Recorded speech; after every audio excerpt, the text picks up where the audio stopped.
I am going to talk about the endings to Life is Strange 2, so if you do not want to be spoiled, you may leave the video. Life is Strange 2 has 4 endings with some slight variations to them. Which ending you get depends upon 3 factors: Daniel's brotherhood score, his morality score, and whether or not you will attempt to cross the border. Let's talk about the worst ending. The Lone Wolf ending sees Sean dead and Daniel by himself in Mexico trying to survive, adopting a life of crime in the country. The problem with this ending is that Sean dies. For all the trouble he runs into trying to protect his brother and get them to a place of safety, plus combined with the fact that he didn't kill or harm the cop, Sean doesn't deserve death in any timeline. Another problem is that this leaves Daniel alone with no one to guide him. He mentions in the story that he doesn't know how to speak Spanish, and from what we know and is shown, he has no known living relatives left in Mexico. And as such, you are dropping a child in a country by himself to fend for himself. And because of his crime spree, Daniel could be wanted by Mexican authorities as well. Sean would not be happy with this outcome at all. One could argue that the Parting Ways ending is worse than the Lone Wolf ending because it defeats the entire purpose for why Sean and Daniel ran from Washington in an attempt to evade authorities: to stay together as family and keep Daniel safe.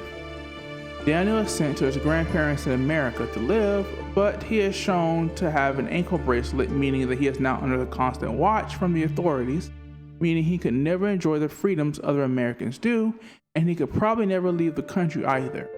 Because Sean is still a fugitive under this scenario, he never come back to America and meet Daniel again, unless it is under supervision in a jail cell or prison. And Sean, if caught, will now have the negative perception of having forcibly yeeted his brother out of the car to make his getaway more possible. What makes blood brothers worse than redemption is very simple: extradition treaties. Such treaties are a set of agreements between nations that lets the nation hosting a criminal or perceived one send them back to the nation where the crimes were committed to face trial in said nation. It turns a national hunt into an international one. The USA and Mexico have had one at least since the 19th century, current one in place since 1998. That means the brothers might be facing a manhunt from a combination of both America and Mexico. And here is the kicker: America has had some form of extradition treaty with every Central and South American nation except Cuba. The brothers would need to abandon or sell their home in Puerto Lobos and escape to Cuba. And as we saw with the Lone Wolf ending, the brothers are in conflict with either bounty hunters, undercover cops, or gang members, or potentially a combination of all 3. As for why American authorities have seemed to have backed off the brothers, it could be that they are waiting for Daniel to turn 18 so they can try him as an adult. The brothers could be experiencing a calm before the storm moment. What they should be doing in this ending is figuring out which non-extradition treaty nation they want to live in. I want to make this clear: while I think the redemption ending is the best one, it still sucks. It's a matter of picking the lesser of 4 evils. This ending sees the brothers give up at the border, with Daniel going to his grandparents in America to live, and presumably without the ankle bracelet, and Sean in jail for 15 years depending on how long the trial process took.